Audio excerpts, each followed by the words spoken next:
নজর রাখবো আবহাওয়ার খবরে। কলকাতায় সপ্তাহান্তে মনোরম আবহাওয়া, আরও নামলো দিন ও রাতের তাপমাত্রা। সর্বনিম্ন তাপমাত্রা 19 ডিগ্রি সেলসিয়াস, সর্বোচ্চ তাপমাত্রা 28.7 ডিগ্রি সেলসিয়াস।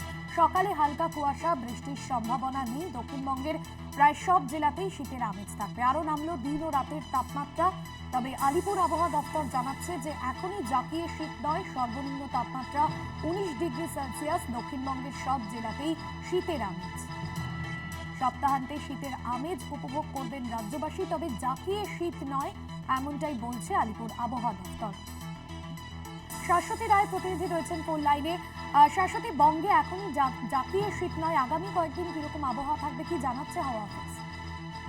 এবারে শীতের প্রথম ইনিংস শুরু হয়েছে, সেক্ষেত্রে এই মুহূর্তে যে জাতীয় শীতের আমেজ তা কিন্তু থাকছে না। তবে তাপমাত্রার কারণ ধীরে ধীরে নিম্নমুখী হচ্ছে। ইতিমধ্যেই শহর কলকাতার ক্ষেত্রে সর্বনিম্ন তাপমাত্রা 19 ডিগ্রি সেলসিয়াসে নেমেছে এবং এই তারকপতন কিন্তু জারি থাকবে রাজ্যের সর্বত্র, বিশেষত পশ্চিমের জেলাগুলির ক্ষেত্রে তারকপতন একটু বেশি হবে এবং আগামী 2-3 দিনে আরো 2 থেকে 3 ডিগ্রি সেলসিয়াস তাপমাত্রা নামার সম্ভাবনা রয়েছে দক্ষিণবঙ্গের জেলাগুলির ক্ষেত্রে। উত্তরবঙ্গের ক্ষেত্রেও তাই। উত্তরবঙ্গে ইতিমধ্যেই দার্জিলিং এ মনোরম পরিবেশ এবং তার সঙ্গে সঙ্গে মালদা থেকে উত্তর দিনাজপুর এই দুই জেলার ক্ষেত্রেই ঘন কুয়াশা সতর্কবার্তা দিয়েছে আলিপুর আবহাওয়া দপ্তর। বিহার সংলগ্ন জেলাগুলির ক্ষেত্রে জারি করেছে ঘন কুয়াশার সতর্কতা। আগামী বেশ কয়েকদিনে উত্তরের হাওয়া আরো বেশ কিছুটা ঢুকবে রাজ্যে এবং যার জেরে তাপমাত্রা আরো ধীরে ধীরে নিচের দিকে নামবে।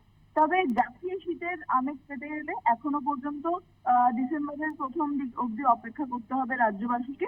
তবে এই তাপমাত্রার পারদ-পতনে মনোরম পরিবেশ, আবহাওয়া যথেষ্ট স্বস্তিকর হয়ে উঠেছে এবং সর্বোচ্চ তাপমাত্রার পারদও কিন্তু ধীরে ধীরে নিম্নমুখী হচ্ছে।